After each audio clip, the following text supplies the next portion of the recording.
నమస్కారం ఘంటారావానికి స్వాగతం. ముందుగా ప్రధాన అంశాలు. క్రైస్తవంలోకి మారిన వారు ఎస్సీ హక్కులు పొందలేరు. ఏపీ హైకోర్టు తీర్పును సమర్థిస్తూ సుప్రీంకోర్టు సంచలన తీర్పు.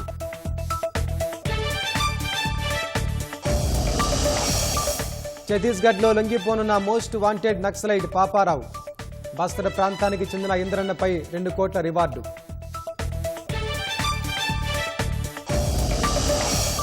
హైదరాబాద్ అభివృద్ధిపై అధికార విపక్షాల మధ్య చర్చ. 2.5 ఏళ్లుగా సర్కారు పట్టించుకోవడం లేదంటూ బీఆర్ఎస్ విమర్శ.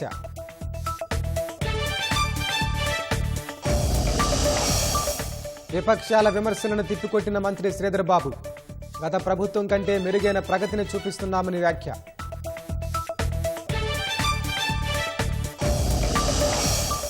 పార్టీని వీడొద్దని జీవన్ రెడ్డిని కోరామన్న మహేష్ గౌడ్. సీనియర్ నేతను వదులుకోదలుచుకోలేమన్న వ్యాఖ్య.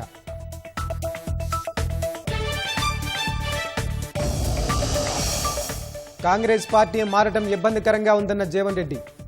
తన సమస్య పరిష్కారం కానిదిగా మారిపోయిందని వ్యాఖ్య.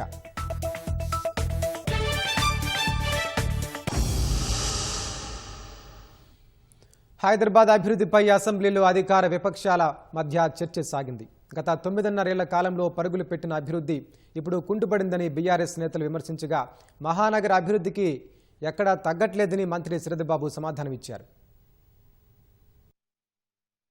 16,000 crores పనులకి కేవలం 2 సంవత్సరాల 4 నెలల్లో 120 కోట్లే ఇన్కర్డ్ అయితే, ఈ 16,000 కోట్ల పనులు కావాలంటే 100 సంవత్సరాలు అవుతుందా, లేకపోతే 120 సంవత్సరాలు అవుతుందా, ఎన్ని సంవత్సరాలు అవుతుంది అధ్యక్ష? ఎందుకు ఈ లోపం? స్పష్టంగా నేను దీనిలో ఇలాంటి ఎందుకంటే బాధతో చెప్తున్నా అధ్యక్ష. ఇన్ని పనులు ఇవి కూడా continuation of the old works. సరే, government development is a continuous process.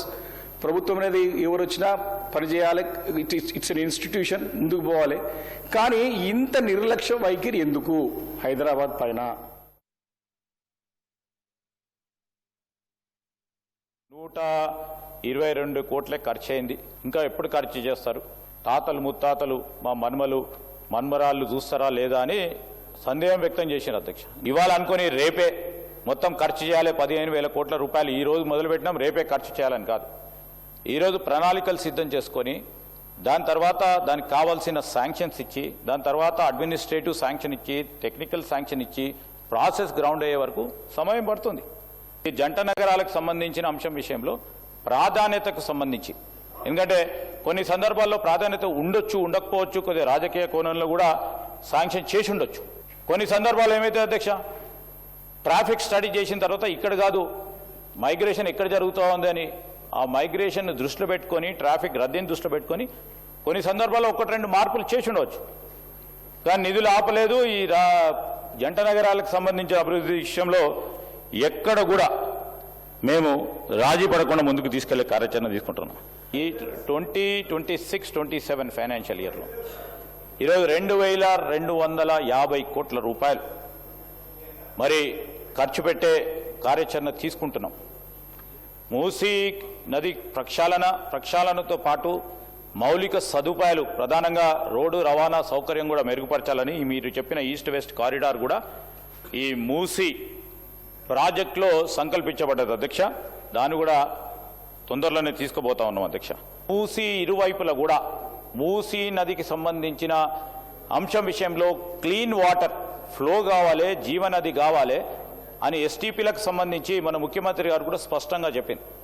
అదేదైతే grey water వస్తుందో గ్రే వాటర్ పరిశ్రమలకు ఉపయోగించుకునే విధంగా, అదేవిధంగా కలుషితమైన నీరు మూసీలో కలవకూడదనే అంశం విషయంలో వివిధ ఎస్టీపీ ప్లాంట్లను కూడా మేము సంకల్పించడం జరిగింది. దాన్ని పెద్ద ఎత్తున ముందుకు తీసుకెళ్తాం అధ్యక్ష.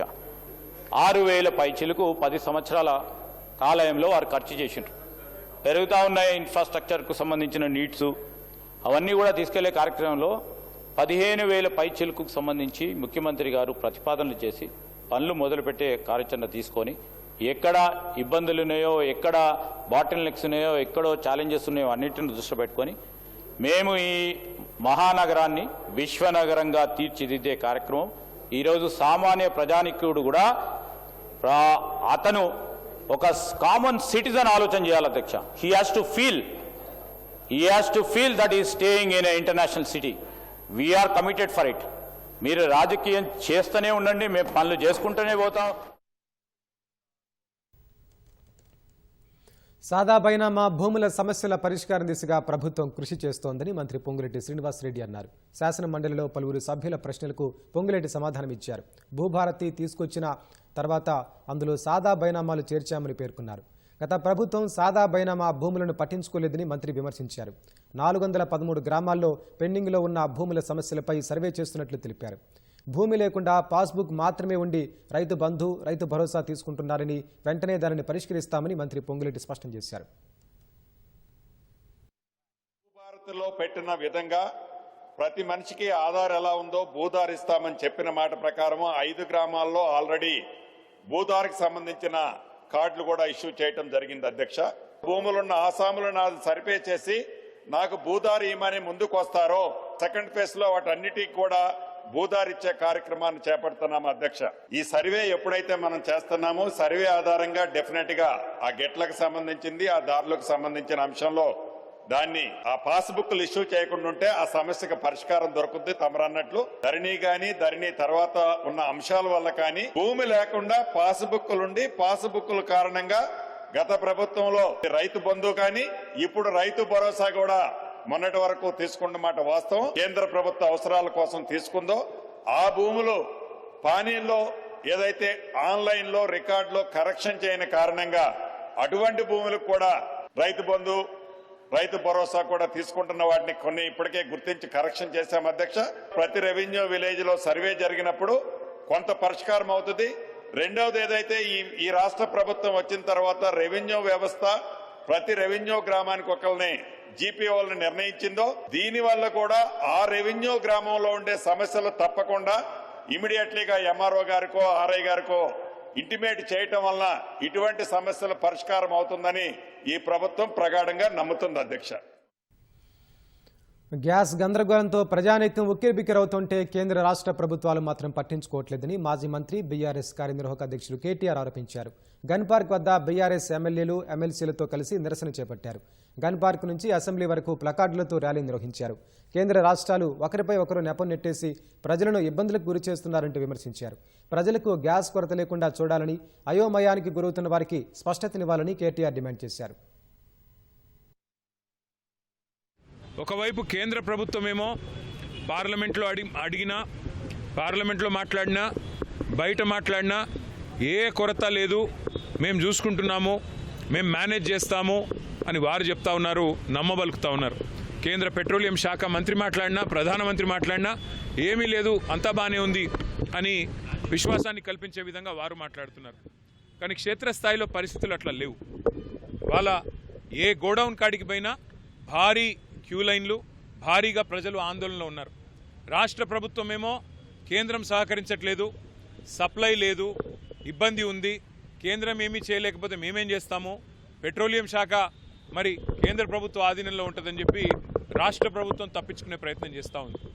మాకున్న విశ్వసనీయమైన సమాచారం ఏంటి అంటే కేంద్ర ప్రభుత్వం కూడా ఈ 4-5 రాష్ట్రాల్లో ఏవైతే ఎన్నికలు ఉన్నాయో అప్పటిదాకా ఆగి మే 4 తర్వాత మరి సిలిండరు సైజును కూడా తగ్గించే ప్రయత్నం చేస్తూ ఉన్నారు అనేది మాకున్న విశ్వసనీయమైన సమాచారం. 12 కిలోలు కాకుండా 10 కిలోలు ఏదో చేయాలి అని ఒక ఆలోచన చేస్తూ ఉన్నారు. లేదు, నిజంగానే సప్లై లేదు, ఇబ్బంది అవుతుందని చెప్పి చెప్తా ఉన్నారు. కానీ నిజానికి ప్రజలకు వాస్తవాలు తెలియనీయకుండా, ప్రజలకు వాస్తవాలు చెప్పకుండా మభ్యపెట్టి, ఇబ్బంది పెట్టి సామాన్య మధ్యతరగతి ప్రజలను రెండు ప్రభుత్వాలు కలిపి గోసబుచ్చుకుంటా ఉన్నాయి. అటు కేంద్రము, ఇటు రాష్ట్రము ఇద్దరు కూడా ఈ విషయంలో స్పష్టమైన సమాధానం చెప్పాలి, ప్రజల్లో విశ్వాసం నింపాలి. రకమైన ఇబ్బంది కాకుండా అవసరమైతే మరి వారికి ఉండే దౌత్య వ్యవహారాల శాఖ ద్వారా మరి అవసరమైతే ఇతర దేశాలతో మాట్లాడి, ఇరాన్లో ఇబ్బంది ఉంటే మరో చోట మాట్లాడి తెప్పించాలని మేము డిమాండ్ చేస్తూ ఉన్నాం. దివ్యాంగుల సమస్యలను పరిష్కరించాలని డిమాండ్ చేస్తూ అసెంబ్లీ ముట్టడికి బీజేపీ పిలుపునిచ్చింది. ఎమ్మెల్యే పాయల్ శంకర్ నేతృత్వంలో బషీర్బాగ్ నుంచి అసెంబ్లీ ముట్టడికి ఎత్తించారు. ఈ క్రమంలో గన్ పార్క్ వద్ద నిరసనకారులను పోలీసులు అడ్డుకున్నారు. కాంగ్రెస్ పార్టీ మేనిఫెస్టోలో పేర్కొన్న విధంగా దివ్యాంగుల పింఛన్ను 6,000కు పెంచాలని నిరసనకారులు కోరారు. దివ్యాంగులకు ఇచ్చిన హామీలను నెరవేర్చాలని ఎమ్మెల్యే పాయల్ శంకర్ ప్రభుత్వాన్ని డిమాండ్ చేశారు. కాంగ్రెస్ పార్టీ అధికారంలోకి రాకముందు ఈ రాష్ట్రంలో ఉన్నటువంటి దివ్యాంగుల సమస్యలన్నీ కూడా పరిష్కారం చేస్తామని చెప్పారు. 4,000 రూపాయల పెన్షన్ ని 6,000 చేస్తామని చెప్పారు. దివ్యాంగులకు ఇండ్లు ఇస్తామని చెప్పారు. బ్యాక్లాగ్ పోస్టులకు ఖాళీలు ఉన్నటువంటి కూడా భర్తీ చేస్తామని చెప్పారు. ఇప్పటి వరకు 2.5 సంవత్సరాలైనా కూడా కాంగ్రెస్ పార్టీ దివ్యాంగుల సమస్యలు పట్టించుకుంటలేదు. 6,000 పెన్షన్ మాటే లేదు. బడ్జెట్లో కూడా ప్రస్తావన లేదు. అందుకే ఈరోజు భారతీయ జనతా పార్టీ తరఫున వాయిదా తీర్మానం ఇచ్చినాం. అసెంబ్లీలో భారతీయ జనతా పార్టీ పట్టుబడుతుంది. ఈ రాష్ట్రంలో ఉన్నటువంటి దివ్యాంగుల సమస్యలు పరిష్కారం చేయాలి. లక్షల కోట్ల రూపాయల బడ్జెట్ అని గొప్పగా చెప్పేటటువంటి ఈ కాంగ్రెస్ ప్రభుత్వం 100 కోట్ల రూపాయల దివ్యాంగుల సమస్యలు ఎందుకు పరిష్కారం చేస్తలేదు?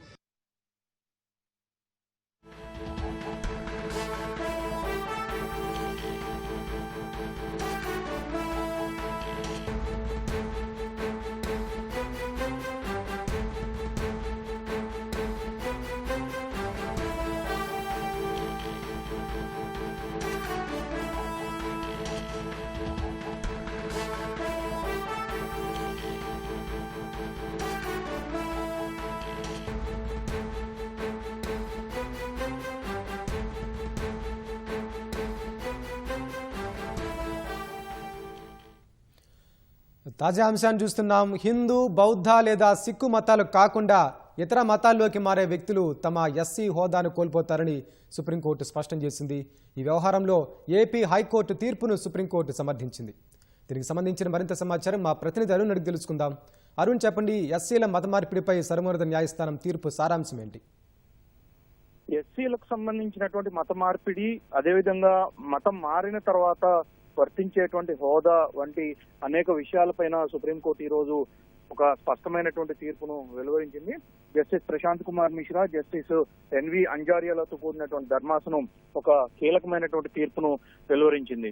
ప్రధానంగా ఆంధ్రప్రదేశ్ కు సంబంధించినటువంటి ఈ కేసుకు సంబంధించినటువంటి విషయంలో తీర్పును వెలువరించినటువంటి ధర్మాసనం ఆంధ్రప్రదేశ్ హైకోర్టు ఇచ్చినటువంటి తీర్పును పూర్తి స్థాయిలో సమర్థించింది. బాపట్ల జిల్లాకు సంబంధించినటువంటి వ్యవహారంలో ఈ కేసు తొలుత ఆంధ్రప్రదేశ్ హైకోర్టుకు రావడం జరిగింది. బాపట్ల జిల్లా పిట్టనవారిపాలెంకు సంబంధించినటువంటి ఆనంద్ అనే వ్యక్తి గత 10 ఏళ్లుగా ఫాస్టర్ గా వ్యవహరిస్తున్నారు.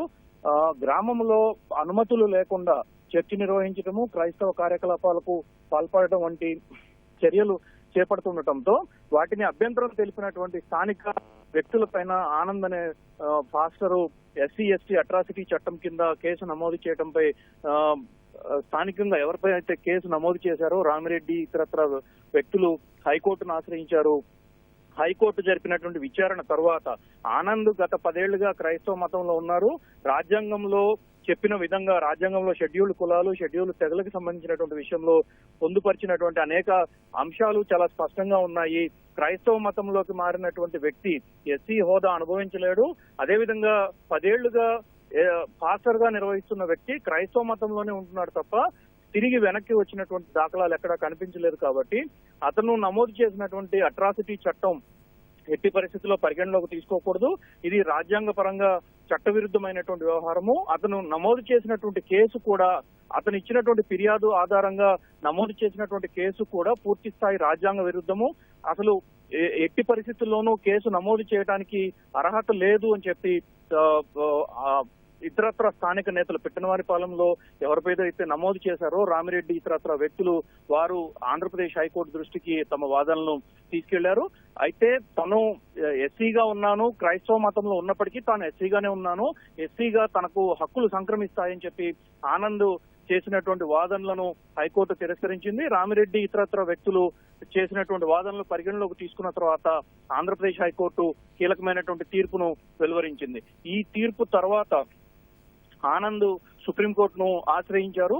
సుప్రీంకోర్టులో దీనికి సంబంధించి పిటిషన్ దాఖలు చేశారు. ఈ పిటిషన్ పై విచారించినటువంటి justice P K Mishra, justice N V అంజారియాలతో కూడినటువంటి ధర్మాసనం ఈ రోజు తీర్పు వెలువరించింది.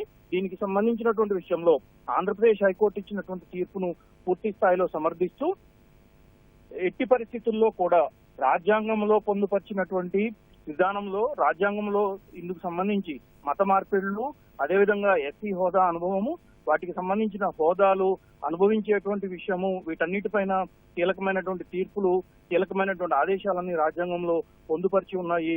కేవలం హిందూ, బౌద్ధిజము, అదేవిధంగా సిక్కుకు సంబంధించినటువంటి దీంట్లో ఈ 3 మతాల్లోనే కులాలకు సంబంధించినటువంటి ప్రస్తావన ఉంది. ఈ 3 మతాల్లోనే కులాలకు సంబంధించినటువంటి వివరాలన్నీ పొందుపరిచి ఉన్నాయి. కాబట్టి ఈ 3 మతాలు కాకుండా మరే మతంలోకి మారినప్పటికీ ఆ మారిన వెంటనే ఆ ఎస్సీకి సంబంధించినటువంటి హోదా మొత్తం పూర్తిగా రద్దయిపోతుందని చెప్పి సుప్రీంకోర్టు స్పష్టం చేసింది. ఈ మేరకు తుది తీర్పును వెలువరించింది. ధన్యవాదాలు అరుణ్.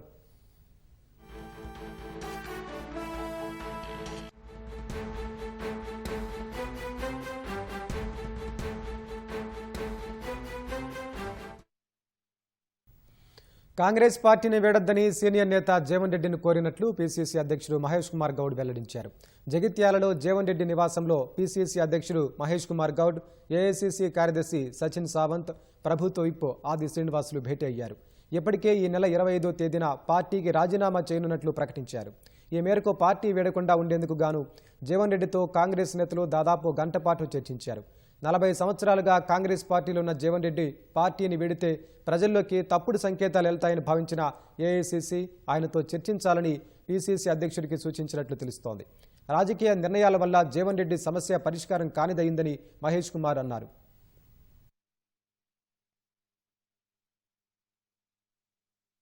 సుదీర్ఘమైనటువంటి రాజకీయ చరిత్ర, దాదాపు 43 ఏళ్ల కాంగ్రెస్ పార్టీ అనుబంధం ఉన్నటువంటి నాయకుడు జీవన్ రెడ్డి గారు. రాజకీయంగా ఆయనంతటి సీనియర్ నాయకుడు ఇవాళ ఈ రాష్ట్రంలో ఒకరిద్దరు మినా ఎక్కువ లేరు. ఆనాడున్న పరిస్థితుల దృష్ట్యా కొన్ని సమీకరణలు జరగడము, వాటి పర్యవసరంగా జీవన్ రెడ్డి గారు ఇబ్బందులకు గురైనారు. ఈ వయసులో కొంత బాధపడ్డాడు. కొన్నిసార్లు కొన్ని నిర్ణయాలు రాజకీయంగా తీసుకున్నప్పుడు కొన్ని ఇబ్బందులు వస్తూ ఉంటాయి. దాంట్లో భాగంగానే జీవన్ రెడ్డి గారు కూడా ఇబ్బంది పడ్డారు. ఇబ్బందులు ఉన్నారు కాబట్టే వాళ్ళ నేను కూడా వారిని కలిసి ఈ అనుబంధం, కాంగ్రెస్ పార్టీతో ఉన్న అనుబంధం తెంచొద్దని, మమ్మల్ని వీడొద్దని, యథావిధిగా కాంగ్రెస్ పార్టీలో కొనసాగాలని, భవిష్యత్ విషయాలు మళ్ళీ చర్చించుకుందామనే మాట వారికి విన్నవించడం జరిగింది. కొంత కార్యకర్తల ఒత్తిడి, ఇక్కడటువంటి ప్రస్తుత దృష్ట్యా వారు కొంత ముందుకెళ్ళినట్టుగా అర్థమవుతా ఉంది. బట్ ఏదేమైనా వారికి కాంగ్రెస్ పార్టీతో ఉన్న అనుబంధం చాలా సుదీర్ఘమైన అనుబంధం. కాంగ్రెస్ పార్టీ, ఏఐసీసీ వారిని వదలదలుచుకోలేదు. వారిని పార్టీలో ఉండాల్సిందిగా ఏఐసీసీ నాయకులు కూడా మా ద్వారా వారికి చెప్పడం జరిగింది. హైకోర్టు ఇచ్చిన నోటీసులపై ఖైరతాబాద్ ఎమ్మెల్యే దానం నాగేందర్ స్పందించారు. హైదరాబాద్ ఆదర్శ్ నగర్లోని ఎమ్మెల్యే క్వార్టర్స్లో లబ్ధిదారులకు కళ్యాణ లక్ష్మి, షాదీ ముబారక్ చెక్కుల పంపిణీ కార్యక్రమంలో దానం పాల్గొన్నారు. ఇటీవల దానం అనర్హత కేసులో స్పీకర్ క్లీన్ చిట్ ఇవ్వడంతో ఎమ్మెల్యే ఏలేటి మహేష్ రెడ్డి హైకోర్టులో పిటిషన్ దాఖలు చేశారు. బీజేపీ, బీఆర్ఎస్ పార్టీలు ఒకటేనని ఈ పిటిషన్తో తేలిందని దానం ఎద్దేవా చేశారు. ఏం సంబంధం నాకే అర్థమైతే లేదు. బీజేపీ, బీఆర్ఎస్ పార్టీ అనా లేకుంటే మరి ఏదో తెలియదు. మహేశ్వర్ రెడ్డి ఏ ఉద్దేశంతో వేసిండో వాళ్ళ పార్టీకి ఎక్స్పెక్ట్ అంటే స్పీకర్ కొట్టేసినాక కూడా ఎందుకు స్పీకర్ ఆల్రెడీ కొట్టేసాడు. ఇప్పుడు ఒకటేమో అమిత్ షా గారు సుప్రీం మన పార్లమెంట్ లోనే మొన్న చెప్పాడు, స్పీకర్ ఇచ్చిన నిర్ణయాన్ని ఎవరు కూడా వ్యతిరేకించరు అని చెప్పి. మరి ఇది మన మహేశ్వర్ రెడ్డికి తెలుసో తెలియదో నాకు తెలియదు. నిషేధిత ఓఆర్ఎస్ ద్రావణాన్ని పేరు మార్చి అక్రమంగా విక్రయిస్తున్నారని కూకట్పల్లి బాలాజీ నగర్ స్థానికులు పోలీసులకు ఫిర్యాదు చేశారు. డాక్టర్ రెడ్డిస్ ల్యాబొరేటరీకి సంబంధించిన రిబ్లాంజా విట్ ఓఆర్ఎస్ ద్రావణాలను ఓ ఇంటిలో గోదాము ఏర్పాటు చేసి వ్యాపారం చేస్తున్నారని ఆరోపించారు. నిషేధించిన ఓఆర్ఎస్కు స్టిక్కర్లు అంటించి పేర్లు మార్చి మార్కెట్లో విక్రయిస్తున్నారని తెలిపారు. ఇందులో సైతం నకిలీ ఓఆర్ఎస్ ఉందని, ఇళ్ల మధ్య గోదాము ఏర్పాటు చేయడం వల్ల ఇబ్బందులకు గురవుతున్నామన్నారు. వ్యాపారిపై తగిన చర్యలు తీసుకోవాలని స్థానికులు డిమాండ్ చేశారు.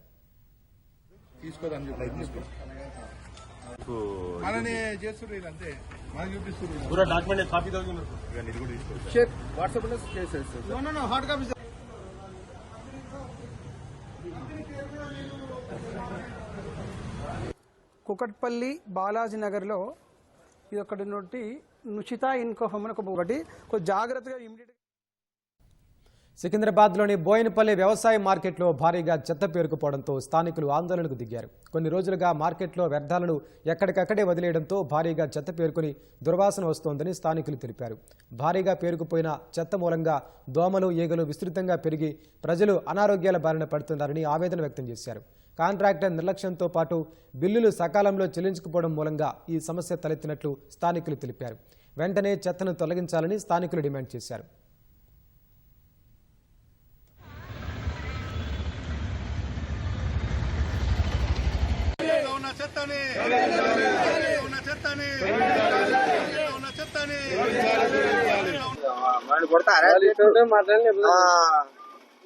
కొడతారా చంపుతారా సీట్లు ఏడాది లొల్లి పెడతాను ఎన్ని రోజుల నుంచి ఉంది? 20 రోజుల నుంచి ఇట్టే ఉంటది మొత్తం ఉడవరు దోమలు ఈగలు రోగాలు మలేరియా టైఫాయిడ్ వస్తున్నది అమాలు మొత్తం వస్తలేరు స్పీకర్లో వచ్చేవారు కూడా కొంచెం బిజినెస్ కూడా జరుగుతలేదు ఇక్కడ చెత్త చేపట్టి కూడా దోమల వల్ల మొన్న దోమలు పడితే బాగా దోమలు కుట్టి జ్వరాలు వస్తున్నాయి అనేకంగా ఇప్పుడు ఈ చెత్తకి వారం అవుతుంది మెల్లమెల్లగా స్వయంగా వచ్చి ఎన్నోసార్లు మేము అమాలి అందరూ కలిసి కూడా చెప్పినాం బాబు చెత్త ఎత్తండి దీనివల్ల అనారోగ్య పాలవుతున్నాము ఎన్నో ఇబ్బందులు ఎదుర్కొంటున్నాము అని ఎన్ని చెప్పినా కూడా ఏ పరిష్కారం కాలేదు ఇంతవరకు. వ్యవసాయ మార్కెట్ కమిటీ బోయినపల్లి మేము కూడా గవర్నమెంట్తో మాట్లాడుతూ మా డైరెక్ట్ గారు దృష్టి తీసుకోబోతున్నాం. మాని కూడా మంత్రి గారి ద్వారా మా ఎమ్మెల్యే ద్వారా కూడా పోయిన ప్రయత్నం చేస్తున్నాం. సీట్లు ఏడాది లొల్లి పెడతాను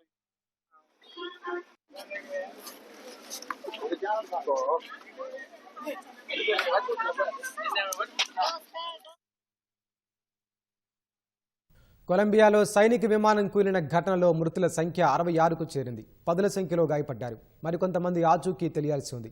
దక్షిణ అమెజాన్ ప్రాంతంలో సోమవారం 125 మందితో వెళ్తున్న కొలంబియా వైమానిక దళానికి చెందిన విమానం టేకాఫ్ అయిన కొద్దిసేపటికే కుప్పకూలింది. కొలంబియా వైమానిక దళ చరిత్రలో ఇటీవలి కాలంలో జరిగిన అత్యంత ఘోరమైన ప్రమాదాల్లో ఇది ఒకటి.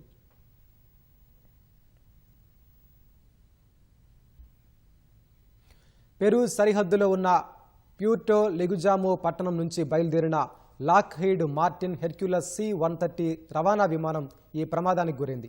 టేకాఫ్ అయిన ప్రాంతం నుంచి కేవలం 1.5 కిలోమీటర్ల దూరంలోనే విమానం నేలకూలిందని కొలంబియా రక్షణ మంత్రి పెడ్రో సాంచెజ్ తెలిపారు. విమానం కుప్పగూలిన తర్వాత చెలరేగిన మంటల కారణంగా అందులో తరలిస్తున్న మందుగుండు సామగ్రి పేలి ప్రమాద తీవ్రత మరింత పెరిగింది. ఇదే ఉగ్రవాదుల దాడి కాదని టేకాఫ్కు ముందు విమానం పూర్తి ఫిట్నెస్తోనే ఉందని రక్షణ మంత్రి స్పష్టం చేశారు. విమాన ప్రమాదంపై తీవ్ర దిగ్భ్రాంతి వ్యక్తం చేసిన కొలంబియా ప్రభుత్వం ఈ దుర్ఘటనపై దర్యాప్తు చేపట్టింది.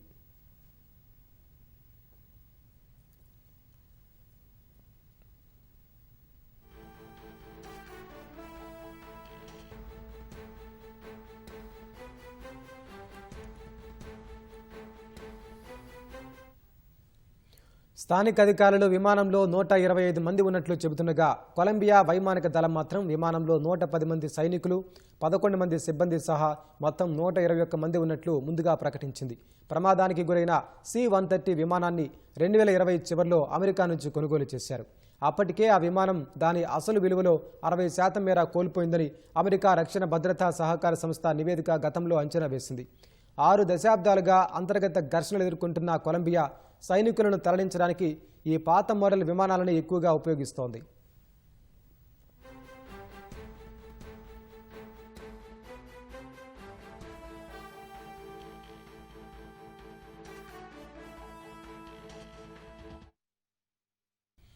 పశ్చిమాసియాలో భీకర పోరు కొనసాగుతోంది. ఇరాన్కు చెందిన ఇస్లామిక్ రెవల్యూషనరీ గార్డ్ కోర్ తమ ప్రతీకార దాడులను మరింత తీవ్రతరం చేసింది. ఇజ్రాయెల్లోని కీలక ప్రాంతాలతో పాటు పశ్చిమాసియాలోని పలు అమెరికా సైనిక స్థావరాలను ఇరాన్ లక్ష్యంగా చేసుకుంది. ఇజ్రాయెల్లోని అత్యంత సున్నిత ప్రాంతాలైన Dimona, Tel Aviv, port city, ఐలాట్లపై క్షిపణులు, డ్రోన్లతో దాడులు చేసినట్లు ఐఆర్జీసీ తెలిపింది. ఇజ్రాయెల్లో అణు రియాక్టర్ ఉన్న ప్రాంతం డిమోనాను ఇరాన్ లక్ష్యంగా చేసుకోవడం ఇటీవల కాలంలో ఇది రెండోసారి. గతంలో చేసిన దాడిలో డిమోనా, అరాద్ నగరాల్లో 200 మందికి పైగా ప్రాణాలు కోల్పోయారని ఐఆర్జీసీ పేర్కొంది. గత నెల చివరిలో ఇజ్రాయెల్, అమెరికా తమపై చేసిన దాడులకు ఇది ప్రతీకార చర్య అని తెలిపింది. లక్షలాది మంది సభ్యులున్న తమ వాలంటీర్ దళం బాసిజ్ ఇంకా రంగంలోకి దిగలేదని, శత్రువులు తమను దెబ్బతీయాలని చూస్తే రెప్పపాటులో మరింత భారీ దాడులతో బదిలిస్తామని హెచ్చరించింది.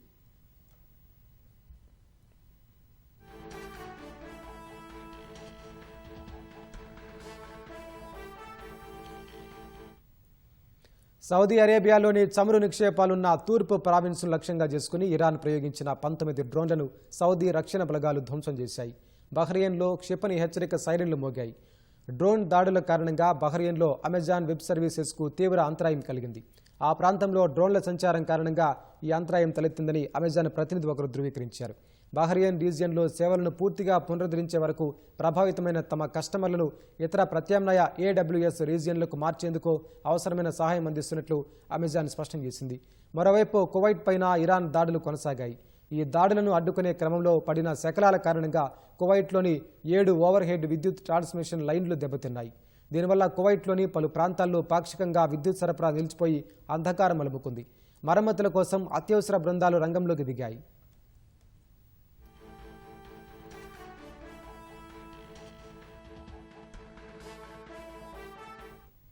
మరోవైపు ఇరాన్లోని డ్రోన్ మౌలిక సదుపాయాలు, క్షిపణి లాంచ్ ప్యాడ్లు, కీలక కేంద్రాలపై తాము దాడులు చేసినట్లు అమెరికా సెంట్రల్ కమాండ్ వెల్లడించింది. ఇందుకు సంబంధించిన వీడియోలను కూడా విడుదల చేసింది. ఇరాన్ రాజధాని టెహ్రాన్లోని మౌలిక సదుపాయాలతో పాటు ఇస్లామిక్ రెవల్యూషనరీ గార్డ్ కోర్ స్థావరాలపై దాడులు జరిపినట్లు ఇజ్రాయెల్ డిఫెన్స్ ఫోర్సెస్ తెలిపింది. ఇరాన్ రక్షణ మంత్రిత్వ శాఖకు చెందిన క్షిపణి తయారీ కేంద్రం, IRGCకి చెందిన ఖుద్స్ ఫోర్స్ మిలిటరీ బేస్లను సైతం ధ్వంసం చేసినట్లు టైమ్స్ ఆఫ్ ఇజ్రాయెల్ నివేదించింది.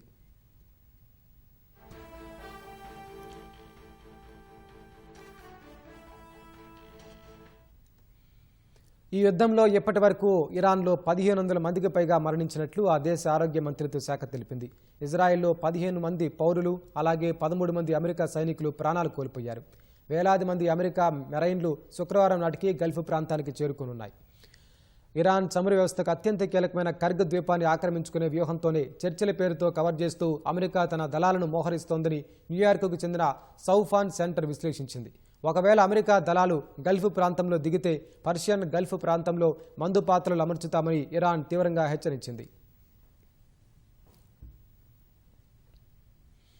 మధ్యప్రాచ్యంలో యుద్ధం కొనసాగుతున్న వేళ ఉక్రెయిన్ అధ్యక్షుడు జెలెన్స్కీ సంచలన ఆరోపణలు చేశారు. ఇరాన్కు రష్యా ఇంటెలిజెన్స్ మద్దతు అందిస్తోందని, అందుకు సంబంధించి బలమైన ఆధారాలున్నాయని వెల్లడించారు. ప్రస్తుత పరిస్థితిలో ఇరాన్ ప్రభుత్వం సంక్షోభం నుంచి బయటపడి నిలదొక్కుకోవడానికి రష్యా సహాయం చేస్తోందని పేర్కొన్నారు. అమెరికా, ఇజ్రాయెల్తో జరుగుతున్న ఈ యుద్ధాన్ని మరింత కాలం సాగదీసేందుకు ఇరాన్కు రష్యా మద్దతు ఇస్తోందని జెలెన్స్కీ ఆరోపించారు. త్వరలోనే ఉక్రెయిన్ లక్ష్యంగా ఒక భారీ దాడికి రష్యా సన్నాహాలు చేస్తున్నట్లు తమ ఇంటెలిజెన్స్ వర్గాలకు పక్కా సమాచారం ఉందని జెలెన్స్కీ తెలిపారు. పశ్చిమాసియా యుద్ధంతో అంతర్జాతీయంగా, దేశీయంగా నెలకొన్న పరిస్థితులపై రక్షణ మంత్రి రాజ్నాథ్ సింగ్ ఉన్నత స్థాయి సమీక్ష నిర్వహించారు. ఈ సమావేశంలో CDS జనరల్ అనిల్ చౌహాన్, త్రివిధ దళాధిపతులు, DRDO చైర్మన్ సమీర్ కామత్ సహా పలువురు ఉన్నతాధికారులు పాల్గొన్నారు. పశ్చిమాసియాలో నెలకొన్న ఉద్రిక్తతల ఫలితంగా ఎదురయ్యే సమస్యలపై రాజ్నాథ్ చర్చించారు. ఉత్తర కొరియా తన అణ్వాస్త్ర హోదాను వెనక్కి తీసుకోలేని విధంగా సుస్థిరం చేసుకుంటోందని ఆ దేశ అధినేత కిమ్ జోంగ్ ఉన్ తేల్చి చెప్పారు. అదే సమయంలో పొరుగు దేశమైన దక్షిణ కొరియాను తమకు అత్యంత బద్ధశత్రువుగా ఆయన అభివర్ణించారు. ప్యాంగ్యాంగ్లో 2 రోజుల పాటు జరిగిన సుప్రీం పీపుల్స్ అసెంబ్లీ సమావేశాల్లో కిమ్ ప్రసంగించినట్లు ఆ దేశ అధికారిక మీడియా వెల్లడించింది. మధ్యప్రాచ్యంలో జరుగుతున్న యుద్ధాన్ని పరోక్షంగా ప్రస్తావిస్తూ అగ్రరాజ్యం అమెరికాది ప్రపంచ స్థాయి రాజ్య ఉగ్రవాదం, దురాక్రమణ అని కిమ్ మండిపడ్డారు. అమెరికా వ్యతిరేక కూటమిలో ఉత్తర కొరియా మరింత బలమైన పాత్ర పోషిస్తుందని స్పష్టం చేశారు. శత్రువులు ఘర్షణను ఎంచుకుంటారా లేదా శాంతియుత సహజీవనాన్ని కోరుకుంటారా అనేది వారి ఇష్టమని కిమ్ పేర్కొన్నారు. వారు ఏది ఎంచుకుంటున్నా ధీటుగా బదులిచ్చేందుకు సిద్ధంగా ఉన్నట్లు తెలిపారు. అణ్వాస్త్రాలను విడనాడాలన్న డిమాండ్ను అమెరికా పక్కన పెడితే ట్రంప్ యంత్రాంగంతో చర్చలకు సిద్ధమేనన్న సంకేతాలను కిమ్ ఇచ్చారు. రాజ్యాంగ సవరణలకు సుప్రీం పీపుల్స్ అసెంబ్లీ ఆమోదం తెలిపింది.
తాజా అంశాన్ని చూస్తున్నాం.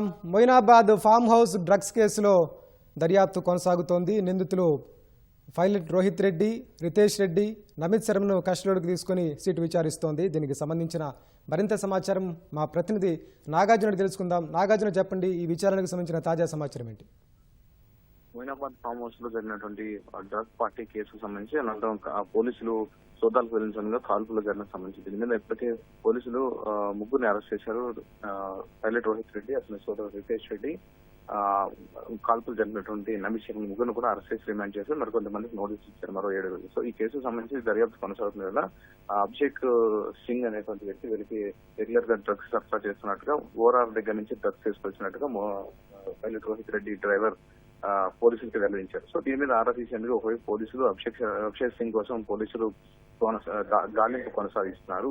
అయితే అతని కోసం టీమ్స్ తిరుగుతున్న వేళ ఆయన అభిషేక్ సింగ్ వాళ్ళ తండ్రి రాజనగర్ పోలీస్ స్టేషన్ లో అతను కనిపించలేదంటూ మిస్సింగ్ కంప్లైంట్ ఇచ్చారు. అతను ఒక ఇంటీరియర్ డివిజన్ గా పనిచేస్తున్నారు. తనకి ఎలాంటి డ్రగ్స్ సరఫరా చేసే అలవాటు లేవని ఆయన ఫిర్యాదు చేశారు. దీని మీద రాజనగర్ పోలీస్ స్టేషన్ లో కేసు నమోదైంది. సో మరోవైపు నిన్న దర్యాప్తు చేసినటువంటి క్రమంలో ఎప్పుడైతే ఈ కేసు నమోదైన తర్వాత ముగ్గురిని రిమాండ్ చేసిన తర్వాత మరో 7 ఎవరైతే ఉన్నారో వాళ్ళని రెగ్యులర్ గా శంషాబాద్ పోలీస్ స్టేషన్ లో సిట్ విచారిస్తోంది.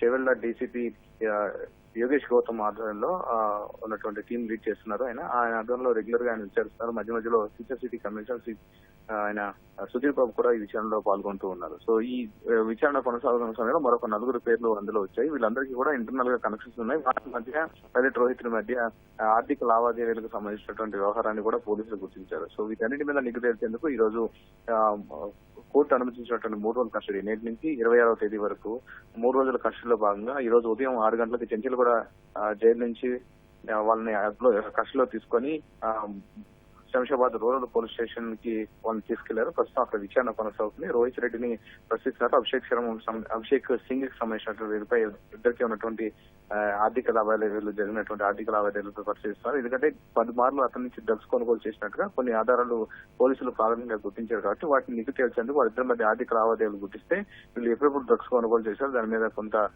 అతన్ని ప్రశ్నించే అవకాశం ఉంటుందని భావిస్తుంది. మరోవైపు 7 అరెస్ట్ మన 16వ తేదీ నుంచి విచారిస్తూనే ఉన్నారు. సో అప్పటి నుంచి విచారించిన టైంలో సేకరించిన కొంత సమాచారాన్ని వీరందరికీ ఇంటర్నల్ గా ఉన్నటువంటి కనెక్షన్స్ రెగ్యులర్ గా ఎన్నిసార్లు ఆ ఫామ్ హౌస్ లో డ్రగ్స్ పార్టీలు చేసుకున్న దానిపై ఈ కస్టడీ విచారణలో భాగం కానున్నట్టుగా మనకు తెలుస్తుంది. సో ఈ రోజు నుంచి 26వ తేదీ సాయంత్రం 4:30 వరకు వీళ్ళ కస్టడీ విచారణ కొనసాగుతుంది. సో ఈ కస్టడీలో మరికొంతమంది పేర్లు కూడా బయటకు వచ్చే అవకాశం ఉంది. ధన్యవాదాలు నాగార్జున.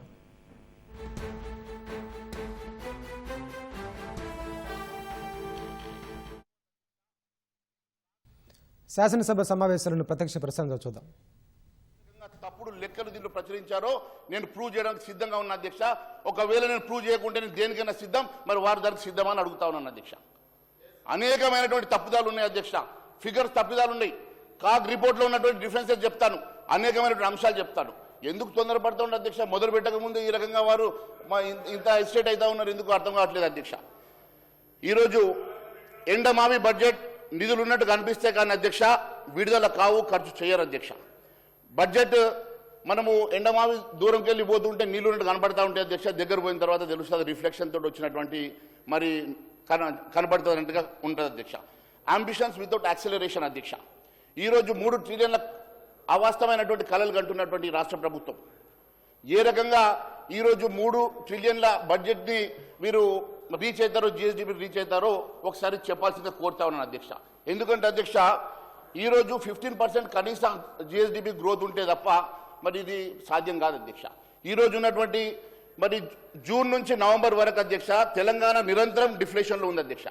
మధ్యలో ఆగస్టు మాత్రమే మినహాయింపు అధ్యక్ష. ఇది సాధారణమైన ఆర్థిక పరిస్థితి కాదు అధ్యక్ష, తీవ్రమైనటువంటి హెచ్చరిక. తెలంగాణ ఆర్థిక వ్యవస్థ కే షేప్డ్, అంటే richer are getting richer and poor are getting poor అధ్యక్ష. ఇది నేను చెప్తున్నటువంటి లెక్క కాదు అధ్యక్ష.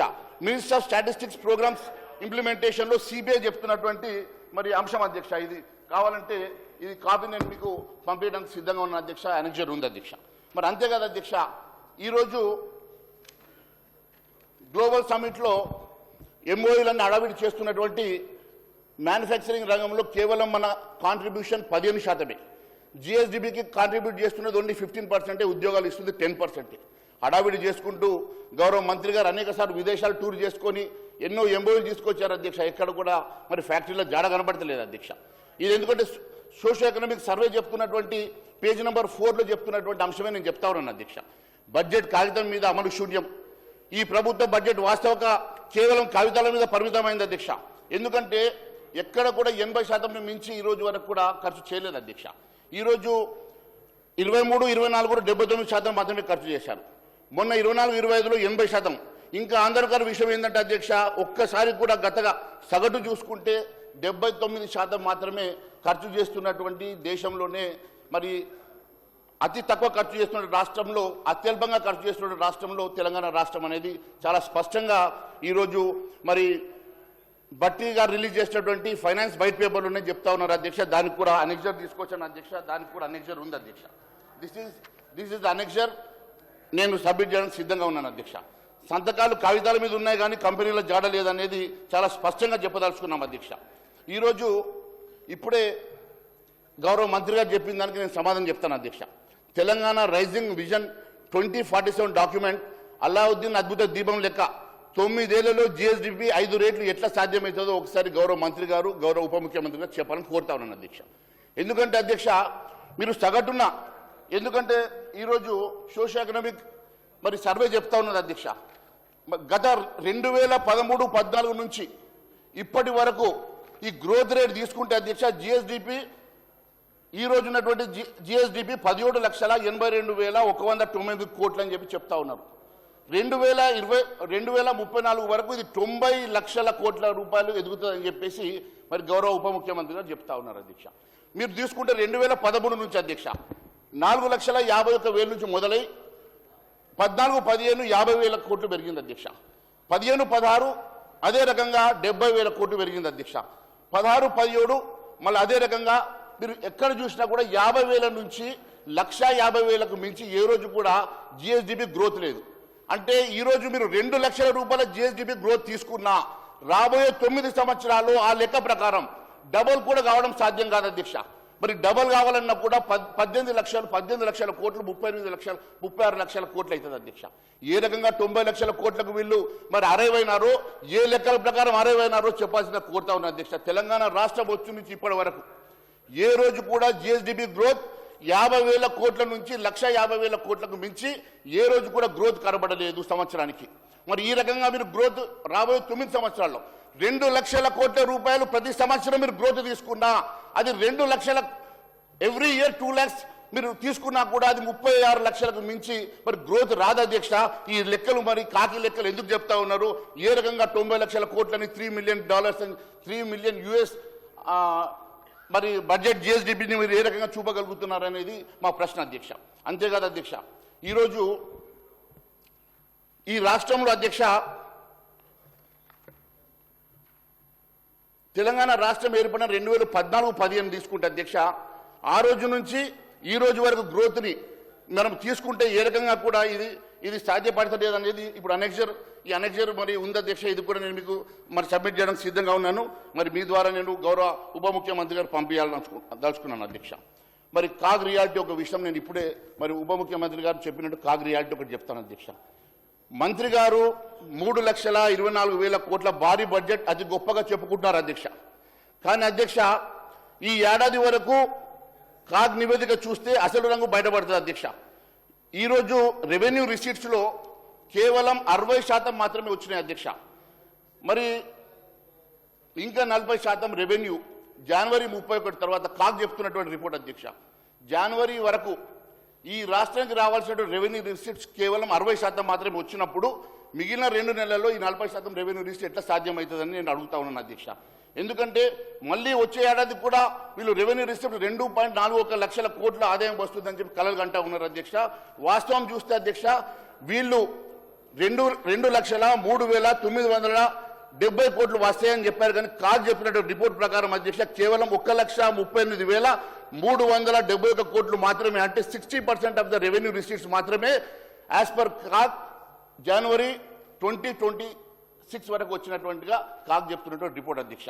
ఇది కూడా అనెక్జర్ 4 అధ్యక్ష చాలా స్పష్టంగా మేము మీకు సబ్మిట్ చేయడానికి సిద్ధంగా ఉన్నాం అధ్యక్ష.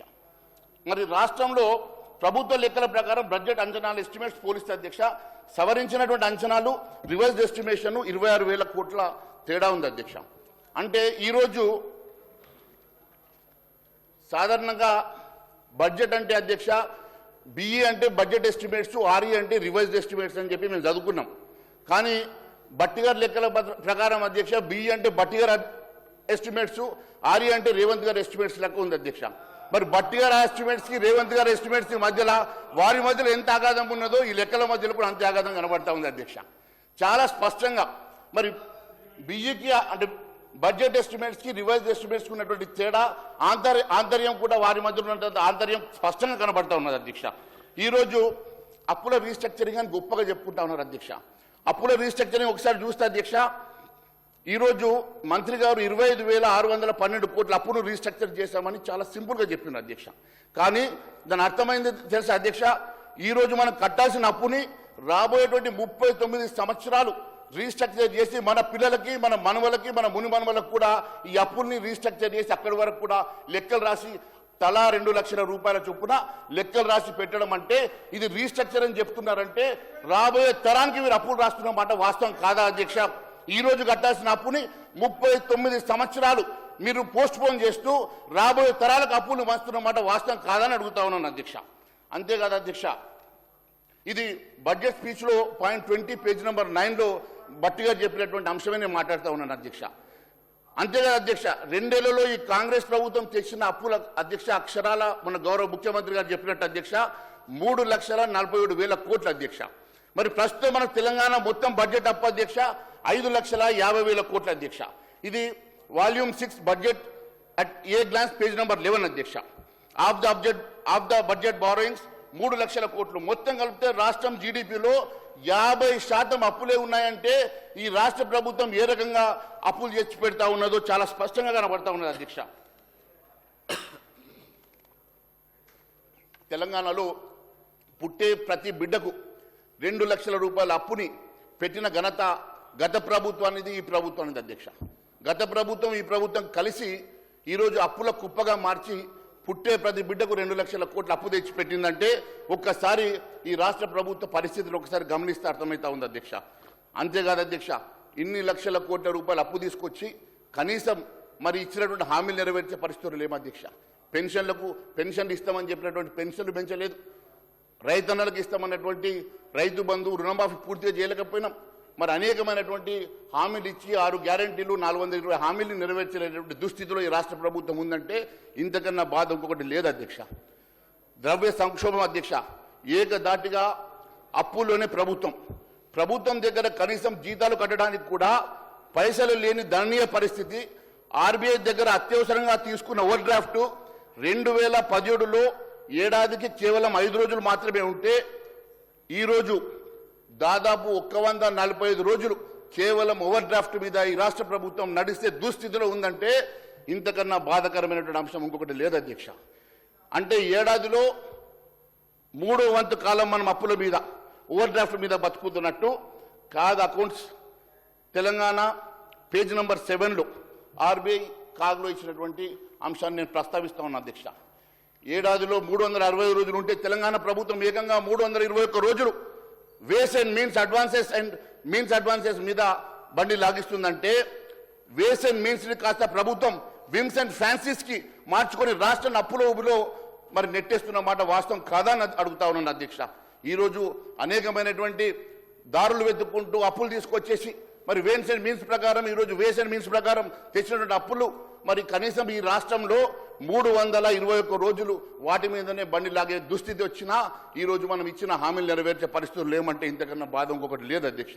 ఇంకా ఘోరం ఏంటంటే అధ్యక్ష, చేతిలో చిల్లు గవ్వలేక ఖాతాల్లో 0 బ్యాలెన్స్ ఉండి ఏకంగా 145 రోజుల పాటు ఓవర్ డ్రాఫ్ట్ సౌకర్యాన్ని వాడుకున్నటువంటి ఘనత ఈ రాష్ట్ర ప్రభుత్వానికి ఉన్నదంటే మరి రాష్ట్ర ప్రభుత్వ ఆర్థిక పరిస్థితి ఎంత ఘోరంగా ఉన్నదో మరి ఒక్కసారి ఆలోచన చేయాలి అధ్యక్ష. ఒకవైపు ఇంత ఘోరమైనటువంటి ఆర్థిక పరిస్థితి ఉంటే మరోవైపు 3 ట్రిలియన్ వ్యవస్థ వైపు ఆలోచన చేస్తున్నట్టుగా గొప్పలు చెప్పుకునే ప్రయత్నం చేస్తుండడం చాలా బాధాకరం అధ్యక్ష. మీరు ఒకసారి ఆలోచిస్తాను అధ్యక్ష, 5 నెలల పాటు రాష్ట్రంలో ఓవర్ డ్రాఫ్ట్ మీద నడిచిందంటే ఈ ప్రభుత్వ ఆర్థిక క్రమశిక్షణ గాలి కొదిలేసి ఈరోజు అప్పు పుడితే తప్ప జీతాలు ఇవ్వలేనటువంటి దుస్థితిలో ఈ రాష్ట్ర ప్రభుత్వం ఉండి ఈరోజు గొప్పలు చెప్పుకునే ప్రయత్నం చేస్తూ ఉన్నారు అధ్యక్ష. ముఖ్యంగా గత నవంబర్ 2025 నెల గణాంకాలు చూస్తే దిగ్భ్రాంతి కలుగుతుంది అధ్యక్ష. అదే నెలలో 9 రోజులు ఓవర్ డ్రాఫ్ట్ మీద, అంతేకాదు అధ్యక్ష 24 రోజులు వేస్ అండ్ మీన్స్ మీద, అంటే దాదాపు 30 రోజుల పాటు, నవంబర్ నెల 30 రోజుల పాటు స్పెషల్ డ్రాయింగ్ ఫెసిలిటీ మీదనే ఈరోజు ఈ రాష్ట్రం నడిచిందంటే ఇంతకన్నా ఘోరమైనటువంటి పరిస్థితి ఇంకొకటి లేదు అధ్యక్ష. మీరు ఒకసారి చూస్తే అధ్యక్ష, నెల మొత్తం ఒక రోజు కూడా సొంత డబ్బులతో కాకుండా ఈ ప్రభుత్వ అప్పులతోనే మరి ప్రభుత్వాన్ని నడిపిస్తున్నటువంటి దుస్థితి కూడా ఉందంటే, ప్రతిరోజు ఆర్బీఐ దగ్గర ఏదో ఒక రకమైనటువంటి అప్పు తెచ్చుకుంటే తప్ప ఈ రాష్ట్రం మరి గడిచే పరిస్థితి లేని పరిస్థితి ఈ రాష్ట్రానికి నెలకొన్నదంటే మరి ఇంత దుస్థితి మరి ఉండి కూడా గొప్పలు చెప్పుకునే ప్రయత్నం చేస్తడం చాలా బాధాకరం అధ్యక్ష. వడ్డీల మూత అంచనా ఒకటైతే అసలు మరొకటి. ప్రస్తుత ప్రభుత్వం ప్రవేశపెట్టినటువంటి సవరించిన అంచనాల్లో రివైజ్డ్ ఎస్టిమేట్స్ వడ్డీ చెల్లింపులు 19,369 కోట్లు అని చూపించారు. భట్టి గారు ఇది వినాలా, ఏ రకంగా ఈ సభను మీరు తప్పుదో పట్టించారో, ఏ రకంగా తప్పుడు అంకెలతోటి తప్పుడు గారెడితోటి ఈ సభని మీరు మరి మిస్లీడ్ చేశారో మరి ఈ అంశం చాలా స్పష్టంగా మరి మేము చూసినటువంటి లెక్కల ద్వారా తెలుస్తూ ఉన్నది. ప్రస్తుతం మీరు ప్రవేశపెట్టినటువంటి సవరించినటువంటి ఎస్టిమేట్స్, రివైజ్డ్ ఎస్టిమేట్స్లో వడ్డీ చెల్లింపులు 19,369 కోట్లను చూపించారు. కానీ కాగ్ రిపోర్ట్ ప్రకారం జనవరి నాటికే ప్రభుత్వం 24,085 కోట్ల వడ్డీ కట్టిందని. అనెక్జర్ అధ్యక్ష, this is the annexure number 4. చాలా స్పష్టంగా అధ్యక్ష కాగ్ రిపోర్ట్ చెప్తా ఉన్నది. 24,000 జనవరి నాటికే ప్రభుత్వం 24,000 కడితే మార్చి నాటికి అది 30,000 కోట్లు అవుతుంది. కానీ వీళ్ళు మొన్న చదివినటువంటి బడ్జెట్ స్పీచ్లో కేవలం 19,369 కోట్లు మాత్రమే చూపించారు.